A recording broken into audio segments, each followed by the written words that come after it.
전세 사기가 전국적으로 기승을 부리면서 피해가 속출하고 있습니다. 전세 사기 피해 지원 특별법이 시행된 지 넉 달이 지났습니다만 여전히 역부족이라는 얘기가 나오고 있는데요. 오늘은 전세 사기 실태 한번 살펴보고 어떤 대책이 필요한지 짚어보겠습니다. 먼저 오늘 모신 대구 민변 전세 사기 TF 팀장 박경찬 변호사 어서 오십시오. 예, 반갑습니다. 자, 변호사님 모시고 오늘 전세 사기 네네. 이모저모에 대해서 한번 살펴보고 네네. 전세 사기란 말은 많이 듣고 뉴스에는 나오고 있지만 그냥 일반적으로 우리가 생각하는 것보다는 수법도 교묘하고 네, 맞습니다. 생각보다는 피해 실태도 큰 것 같은데요. 네네. 인천에서 제일 먼저 이런 일들이 보도가 됐고 그다음에 네, 수원으로 넘어갔다가 네, 그렇죠. 대전에서도 비슷한 일이 있고 네. 우리 역시 대구 지역도 예외가 아닌 것 같은데요. 네, 맞습니다. 최근에 대구 지역에서 이 깡통 전세라고 네, 맞습니다. 하는 것으로 보증금을 무려 46억 원을 가로챈 피해 전세 사기 네, 사건이 맞습니다. 얘기가 돼서 검거되었다고 하는데요. 네네네. 이거 제법 큰 큰 단일건으로는 굉장히 큰 네네. 것 같은데 이 얘기 먼저 하고 어떤 네네. 수법인지 소개를 좀 해주시죠. 네. 지금 최근에 문제된 이제 깡통 전세 이제 관련돼서 이제 전세 사기가 문제됐는데요. 이제 보통 이 깡통 전세라는 것은 이제 주택의 담보 가치보다 그리고 선순위 이제 건재당권이나 아니면 선순위 임차 보증금이 높은 경우를 말합니다. 이제 그런데 이 경우 같은 경우에는 깡통 전세를 이제 임대인과 그리고 공인중개사가 짜고 일부러 이렇게 만든 것인데요. 그 이후에 이제 임차인들에게 이 사실을 공개하지 않고 계속적으로 임차 보증금을 받으면서 피해 규모가 아주 크게 된 그런 사례입니다. 어떻게 지금 말씀 들어보면 뭐 입주자들이 깡통인 거 알고 누가 네, 전세 계약을 하겠습니까? 네네. 그런데 심지어 공인중개사가 네, 그렇습니다. 공모를 했다면 이거는 사실은 전세 사기가 아니고 그냥 사기 사건이에요. 예, 사기입니다. 예. 저희가 이제 전세 사기라는 것이 이제 전세 관련된 이제 사기 행각을 보고 이제 전세 사기라고 이제 특정하는 것이고요. 네. 기본적으로 상대방을 기망을 해서 어떤 재물을 취하려 하는 이제 사기 행각이라고 보시면 됩니다. 네, 이렇게 맘먹고 했으면 46억 원 정도면 네네. 피해자가 굉장히 많을 것 같아요. 네, 맞습니다. 그리고 이게 한 5채 정도 빌라를 했는데요. 보통 이제 빌라에 한 10가구 정도 산다고 보시면 50에서 한 60명 정도의 피해자가 발생했다 이렇게 보시면 됩니다. 네, 사실은 그냥 전세 사기 이렇게 말하기보다는 다양한 유형이 있을 것 같습니다. 일단 이 사례들 네네. 뭐 소개를 좀 해주시고 네. 여기서 주목해야 될 점이 어떤 게 있는지 한번 말씀을 네. 좀 주시죠. 지금 말씀하신 것처럼 이제 전세 사기라는 것이 기본적으로 이제 사기 행각을 말하는 것이고요. 근데 다만 이제 그 수법이 이제 전세 계약과 관련돼 있기 때문입니다. 그리고 이제 전세 같은 경우에는 이제 저희 나라 이제 독특한 어떤 뭐 토지 이용하는 제도인데요. 큰 돈을 목돈을 이제 임대인에게 맡기고 그리고 매월 내는 이제 월차임을 면제받는 그런 방식입니다. 그렇다 보니까 규모의 큰 돈들이 좀 이렇게 이동을 하다 보니까 그걸 노리는 어떤 사기 행각이 발생하게 되는 것인데요. 처음에 이제 그 임대인이 이제 세를 놓을 때 전세 계약을 할 때 뭐 본인이 입장에서는 충분하게 담보가 있다고 생각을 해서 전세를 놓을 수 있습니다. 이제 그런 경우에 있어서는 저희가 보통 이제 깡통 전세다 이렇게 말씀을 드리는 거고요. 그렇지 않고 이제 임대인이 그런 부분에 대해서 본인이 알고 있거나 아니면 처음부터 그를 의도로 했다 그러면 이제 사기다. 그래서 전세 사기라고 보는 것입니다. 그래서 한 유형을 보게 되면 이제 통상 이전에 이제 보통 전세 관련된 사기를 보게 되면 선순위 이제 건재당권이 있는 경우에 임차인에게 보증금을 주면 내가 앞순위 이제 선순위를 내가 다 꺼주겠다, 말소를 해주겠다, 뭐 이렇게 말을 했는데 실질적으로는 이행되지 않았는 거죠. 네. 이런 경우에는 임차인 같은 대항력이 없습니다. 그렇기 때문에 이제 본인의 임차 보증금을 이제 확보하지 못하는 경우가 많았었는데요. 최근에 이제 벌어지는 것들은 그런 것보다는 선순위 건재당권이나 선순위 임차 보증금에 대해서 허위로 고지를 하고 많은 금액의 임차 보증금을 받으면서 전세 사기를 벌리는 그런 수법이 많았고요. 그리고 이제 대구 지역에도 이제 최근에 많이 이제 이슈가 됐는데요. 신탁 사기입니다. 네. 이런 경우에 있어서는 시행사가 어떤 부동산에 대해서 부동산 개발을 하면서 신탁사에게 소유권을 모두 이제 이전하게 됩니다. 그렇게 된 경우에는 신탁사가 어떤 주택이나 이제 보통 이제 아파트죠. 아파트나 빌라를 건축했을 때 신탁사의 이제 동의를 받고 임대차 계약을 체결해야 되는데 그걸 마치 동의를 받은 것처럼 임차인을 속이고 그 임대차 계약을 체결하는 겁니다. 이런 경우에 있어서는 임차인이 신탁사에게 이 부분에 책임을 묻지를 못하는 경우가 있습니다. 네. 이런 경우에는 좀 바로 이제 지금 신탁 그 사기 관련돼서 대책으로 나왔던 게 공정매 지원인데요. 이런 부분에 대해서도 신탁 사기 같은 경우에는 임차인들이 주장하지 못하는 부분이 있습니다. 이런 경우가 많았고요. 그리고 이제 공인중개사 관련돼서 이제 신탁 사기에 이렇게 가담하게 된 경우를 보면 임차인 같은 경우에는 선순위 임차인의 이제 임차 보증금 얼마인지를 모릅니다. 이런 경우에 공인중개사 많이 의지하게 되는데요. 이 공인중개사와 임대인이 짜고 공인중개사 허위에 임차 보증금 규모에 대해서 말을 하면서 임차인이 그걸 잘못 알고 임차 보증금을 전달하면서 사기 행각의 피해자가 되는 그런 경우가 있습니다. 네. 지금 말씀을 들어보면 전체적으로 크게는 딱 두 가지로 나눌 수 있겠네요. 기망의 의도가 있어가지고 처음부터 사기를 치려고 네, 맞습니다. 선순위가 있음에도 말소해줄 의사도 없으면서 해주겠다 그렇죠. 하고 말하고 돈을 받는 경우도 있겠고 신탁사로부터 정당한 어떤 절차를 이행하지 않았는데도 했다고 하면서 한 경우 이런 두 경우는 사실은 마음 먹고 하는 사기. 네, 맞습니다. 근데 이제 그럴 마음은 없었는데 부동산 시세가 내려가가지고 원래 받은 돈보다 전세 돈보다 지금 매매를 한다고 해도 그 정도 가치가 안 돼가지고 돈을 못 돌려주게 되는 깡통 전세. 뭐 이런 걸로 볼 수 있는데 깡통 전세가 그나마 사기보다는 그렇죠. 네. 그런데 이제 깡통 전세 같은 경우에도 네. 임대인이 이제 이게 지금 담보 가치가 많이 떨어졌고 이 정도의 임차 보증금을 받았을 때 본인이 반환하기 힘들다고 판단됨에도 불구하고 재차 이제 그다음 임차인을 구할 때 동일한 보증금을 받는다 그러면 이 경우에도 이제 사기라고 볼 수 있습니다. 그렇게 해당된다는 네, 거죠? 네, 그렇습니다. 자, 그러면 전세 사기 사건 주로 특징이 있습니다. 빌라, 네, 그렇습니다. 다가구 주택. 네, 네. 아파트보다는 주로 이런 쪽에서 발생을 하는데 특별한 이유가 있습니까? 이게 좀 이제 저희가 아는 빌라 뭐 이런 부분이 이제 빌라도 이제 두 종류가 있습니다. 이제 다세대, 다가구 이렇게 있는데요. 네. 지금 말씀하신 것처럼 다가구에서 이런 피해가 최근에 많이 발생했습니다. 특히 이제 대전에서 지금 발생하고 있는 것들이 이제 다가구 빌라 형식의 이제 전체 사기인데요.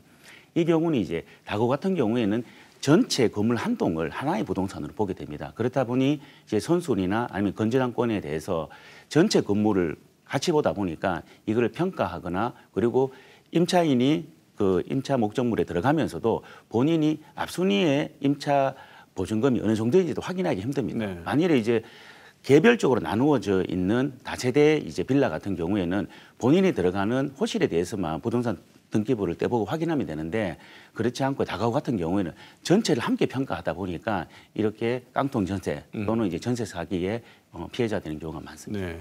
미리 알아볼 수 있는 방법이 없다는 네, 그렇습니다. 그런데 지난 6월부터 시행된 정부 이제 전세 사기 특별법, 뭐 현실적으로 피해자들 구제할 수 있느냐 말이 많았었는데요. 네, 네.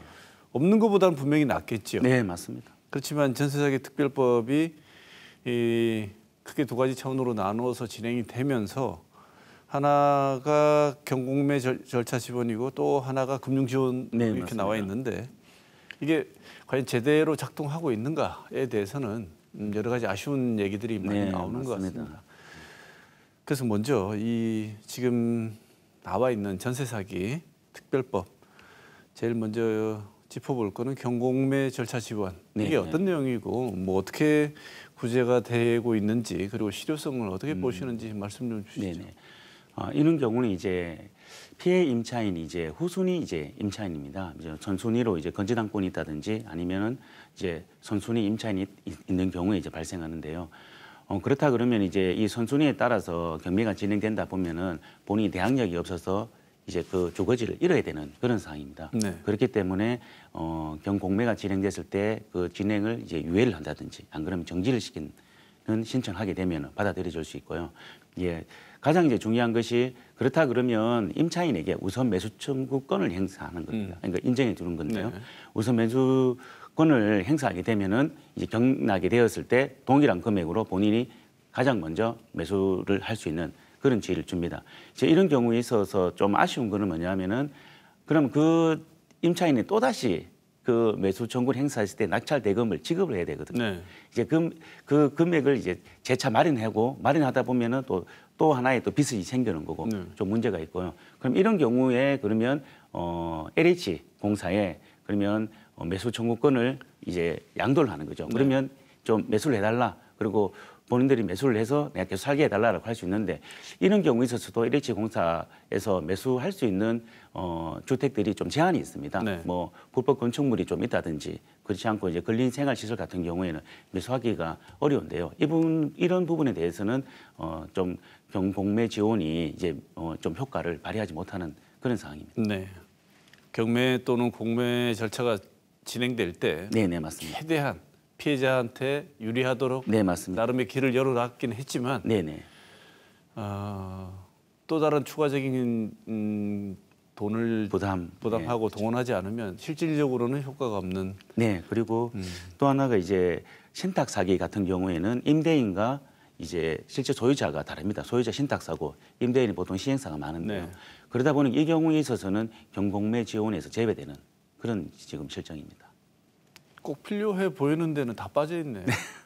어떻게 보면. 네, 그렇습니다. 네. 그래서 이 실제로 이 경매 혹은 공매 절차 지원을 통해서 이 혜택을 본 피해자의 비율은 어느 정도 된다고 보십니까? 이게 사실 이게 좀 전체적으로 파악되지는 않았지만은 이렇게 많이 신청하지 않는 이유가 뭐냐면 선순위 임차인 같은 경우에는 본인이 공경매에서 우선 매수청을 행사할 이유가 별로 없습니다. 네. 본인이 이제 대항력이기 때문에 네. 나갈 이유가 없고 그렇죠. 그리고 임차 보증금이 어느 정도는 보장이 되기 때문에 주택가액이 본인의 보증금 이하로 떨어지지 않는 다음에는 이제 보장이 됩니다. 네. 이제 그런데 그럼 후손이 같은 경우에도 좀 문제가 되는데 아까 말씀드린 것처럼 후손이 같은 경우에는 본인의 이제 임차 목적물을 이제 전부 다를 이제 떠나야 되는 그런 상황이 벌어집니다. 그러다 보니 많은 생각을 하게 되겠죠. 왜냐하면 깡통 전세가 되었던 아니면 전세 사기가 되었던 어떤 기저에 깔려 있는 것이 지금 어떤 이제 임대주택의 가치가 전세 보증금에 미치지 않기 때문이거든요. 네. 그렇기 때문에 실질적으로 이런 경공매에서 본인들이 매수 청구를 행사하겠다고 하시는 분이 그리 많지 않은 걸로 파악됩니다. 네. 그래서 중요 대체 그러니까 지금 전세 사기 특별법의 중요 근간을 이루고 있는 두 축 중에 한 축이 경매 공매, 경공매 네, 맞습니다. 절차 지원인데 한 축은 지금 말씀 들어보면 거의 뭐 유명무실한 것 같고요. 별로 혜택을 네. 실질적인 지원 혜택을 못 주는 것 같고 네네. 또 다른 게 금융 지원입니다. 네, 맞습니다. 이 최우선 변제금, 무이자 전세 대출 최장 10년, 전세 자금 저리 대출 이렇게 되어 있습니다. 네. 그래서 당장 이 금융 지원이니까 네네. 이거는 이제 손에 좀 잡히고 네네. 급한 불을 끌 수 있도록 해주는 맞습니다. 지원 같은데 이게 피해자들 상황을 종합적으로 볼 때 옆에서 또 지켜보고 상담도 네네. 많이 하셨을 텐데 네네.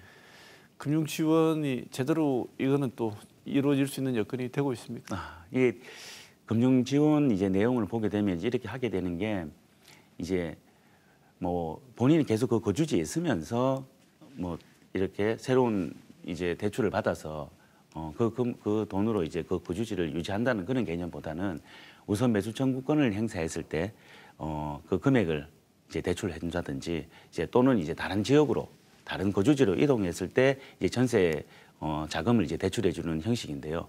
이제 그러다 보니 이제 저리긴 하나 이제 또 다른 이제 빚을 양상하게 되는 거죠. 그리고 이제 최우선 이제 변제금 같은 경우에 좀 먼저 이제 지급하겠다라고 했는데 최우선 변제금이 지금 현재 기준으로는 대구 기준으로 2,800만 원입니다. 네. 그런데 지금 이제 지금 전세에 대해서 제가 이야기를 하고 있거든요. 뭐 소위 말해서 반전세, 네. 보증금이 있고 월세를 낸다 이런 것도 아닙니다. 그렇게 보니까 대구에서 전세로 들어가시는 분들이 어떤 목돈을 가지고 들어가기보다는 대부분이 전세 자금 대출을 받아서 네. 들어간 경우거든요. 네. 그렇다 그러면은 본인이 지금 2,800만 원 또는 이제 그 이전에 이제 건조당권 설정 기준이 좀 달라진다면은 2,300만 원, 2,000만 원이 줄어들게 되는데요. 이분들이 2,000만 원에서 2,800만 원 정도의 이제 대출을 해준다 해서 받아서 나갈 곳이 있을까? 그리고 또 본인이 나가게 되면 그 대출금을 또 대출 기간에 상환을 해야 되거든요. 그렇게 됐을 때 실제 이게 다른 주거지에 얻을 수 있는 돈으로 쓸 수 있을까 하는 거는 많은 의문이 듭니다. 정말 이 최우선 변제금이라고 하지만 이 돈 가지고는 어림도 없다는 어림도 얘기죠. 없죠. 예. 참 말씀을 들을수록 조금 기분이 씁쓸해지는 게 이게 둘 다 그러면 두 축이 제대로 둘 다 작동을 안 한다는 얘기인데요. 심지어 이런 정도의 지원을 받는 데 있어서도 어려움이 지원 대상자가 네네, 되는데도 맞습니다. 어려움이 있다고 하는데 아까 전세 사기 피해자는 피해자에 입증하는 피해자가 되기에도 네네, 맞습니다. 조건이 굉장히 까다로운 것 같습니다. 왜냐하면 구조적으로 당신과 과실이다로 갈 가능성이 많은 길이 열려 있기 때문에요. 맞습니다. 그래서 피해자 인정받기도 힘들고 그다음에 특히나 이렇게 특별법에 의한 피해 지원 대상이 되는 건 정말 힘들다고 하는데 네네. 이런 상황이 발생하게 된 이유 앞서 조금 말씀을 주셨습니다만 왜 대상조차 되기가 힘든 거죠? 이제 그게 이제 이게 이제 왜 이렇게 이제 피해자의 이제 피해 지원에서 이제 조금 제한되는 부분이 있냐 하는 부분과 좀 연결이 되는데요. 지금 저희가 지금 말씀을 계속 나누고 있는 게 전세 사기라는 걸 전제를 하고 있습니다. 그렇다 보니 이제 요건에 어떤 임대인에게 사기의 고의가 있다는 점이 어느 상당 부분 입증이 돼야 되는 부분이 있습니다. 이제 다른 요건들은 뭐 미뤄두더라도 그렇다 보니까 저희가 지금 가장 피해가 많은 이제 또 그리고 다수의 피해자가 있는 깡통 전세나 이런 부분에 대해서는 전부 제외되는 부분이 있죠. 네. 그러다 보니까 피해자로 인정받기도 힘들고 인정받아도 이 부분에서 혜택을 받기가 힘들다는 그런 말들이 나옵니다. 네. 내가 나에게 사기 피해를 준 저자가 정말 맘먹고 나한테 사기를 친 것이라는 사실을 네네. 내가 입증을 하지 않으면 피해자가 될 수 없는 거거든요. 그렇죠. 이 현상은 사기당한 피해 정황은 분명해 보여도 네네. 근데 특별법 만들어지기 전에도 네네네. 그리고 심지어는 만들어지고 난 이후에도 정말 우리가 필요한 것은 나중에 어떻게 해볼 테니 길거리에 나왔는 거는 막아주면 달라. 네네, 맞습니다. 그게 현실적인 요구고 네네. 그래서 나온 얘기가 이제 구제를 먼저 해달라. 어떤 네네. 방식이든. 네네, 맞습니다. BPR 칩을 주고 거기에서 일단 맞죠. 후속 대책을 우리가 마련할 수 있도록 대응을 할 수 있도록 해달라. 그게 선구제 이제 후보상 후회수 우리가 갚든 네네, 어떻게 맞습니다. 하든 그들한테 받든 우리한테 갚든 네네, 맞습니다. 일단 구제를 먼저 해달라는데 이건 안 되고 있습니다. 네네. 왜 그렇습니까?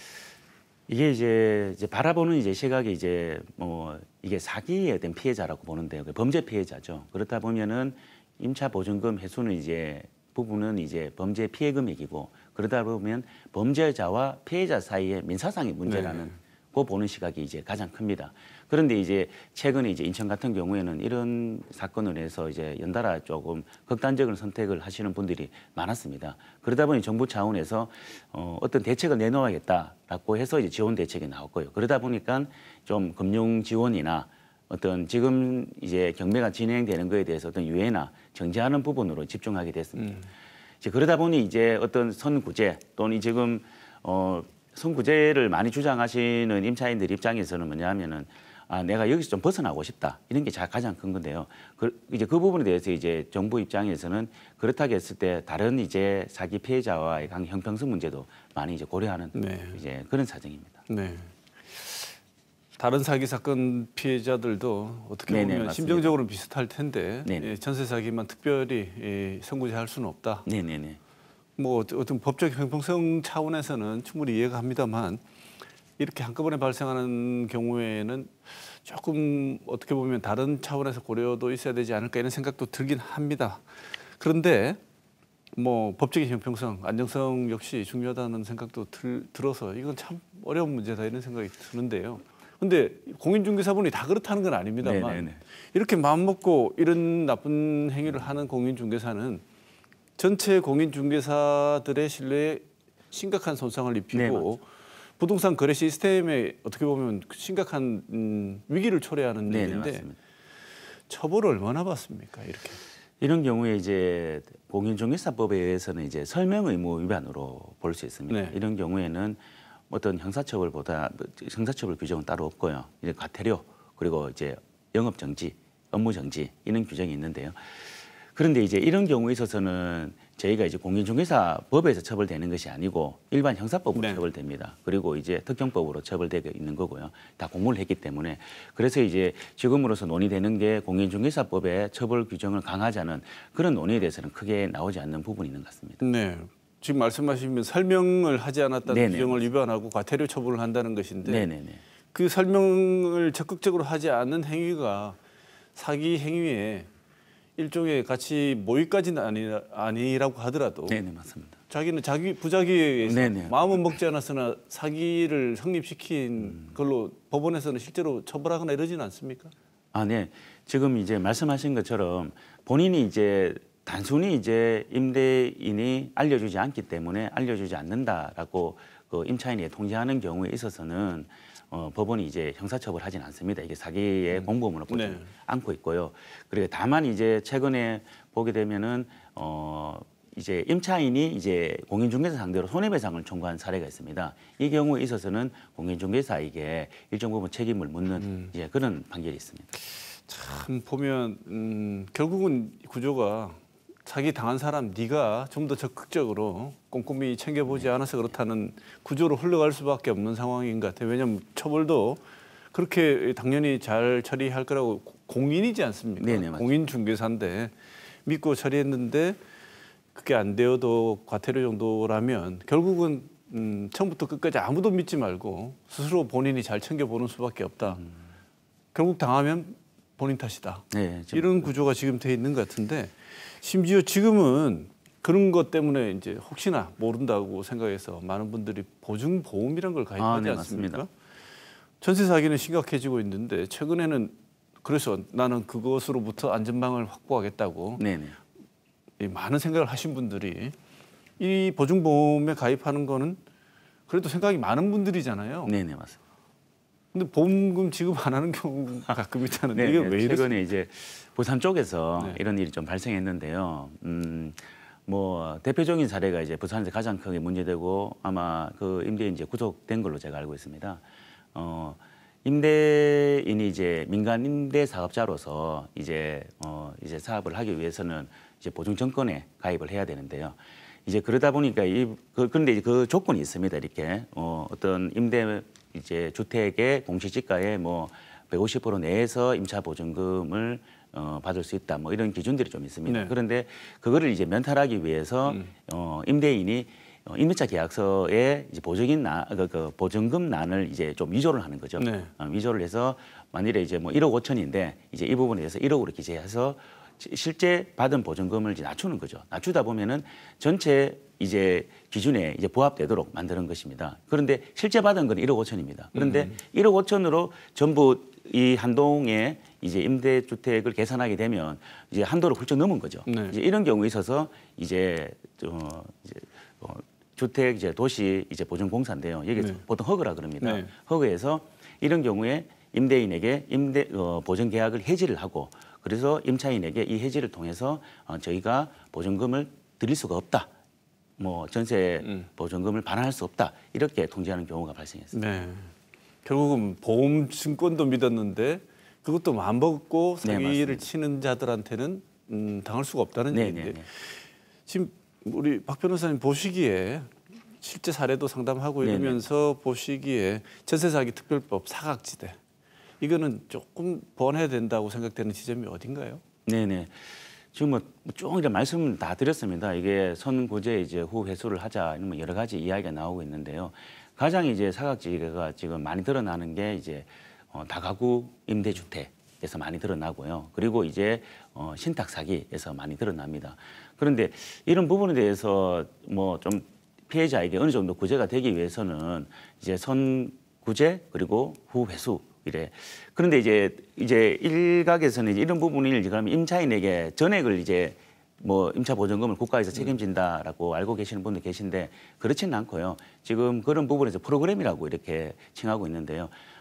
일정 부분 이제 정부에서 임대차 보증금 채권을 매입하는 기간을 지정을 하고 그런 그 매입하는 기간에서 당시 이제 임대차 보증금이 이 채권을 평가를 합니다. 이제 평가를 해서 임차인에게 이 평가 금액을 이제 선지급을 받겠느냐라고 여쭤보는 거고요. 그럼 받겠다 그러면은 그 금액을 드리고 임차인은 다른 이제 주거지로 이동하고 그래서 이제 임차인에게 어떤 이제 선택권을 네. 좀 주어지는 이제 그런 방식을 취하지 않겠냐 하는 게 제 생각입니다. 네, 좀 더 적극적으로 지금 네네.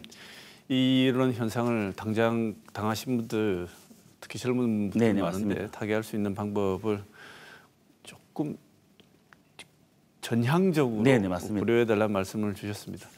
계속 변호사님하고 말씀 나누면서 제가 든 생각은 네네.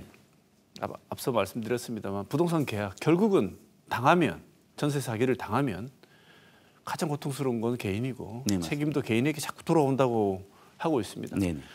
그래서 이 전국적인 책임은 개인에게 전가되는 현 상황에서 변호사님 보시기에 이 앞으로 계약을 앞두고 있는 많은 개인들에게 꼭 이것만은 유의하고 확인하고 조심해달라고 당부하시고 싶은 말씀이 있으면 끝으로 듣고 오늘 네네. 속보에도 마쳐야 될 것 같습니다. 네네.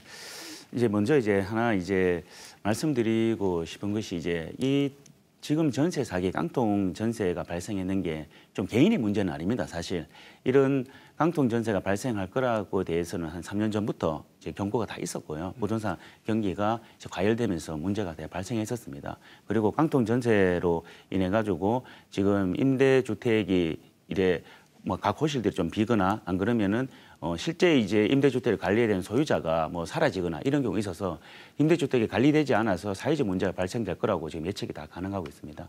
그렇기 때문에 이런 부분에 대해서는 좀 지자체나 아니면 정부에서 전향적으로 관리가 필요할 것 같고요. 실태 파악도 필요하고요. 그리고 이제 임차인 같은 경우에 있어서는 이런 이제 전세 사기나 깡통 전세를 피하기 위해서 보통 뭐 말합니다. 뭐 등기부 등본을 좀 확인하자. 그리고 동사무소 확정일자도 잘 확인해 보자.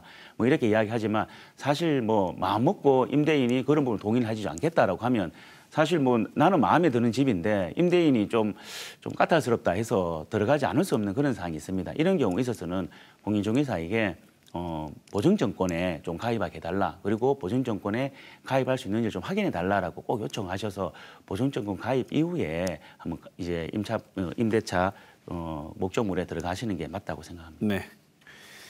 대구 민변에서 전세 사기 TF 팀장을 맡고 계신 박경찬 변호사 모시고 오늘 끝없이 벌어지고 있는 전세 사기 피해 상황, 그다음에 필요한 대책 좋은 말씀 들었습니다. 고맙습니다.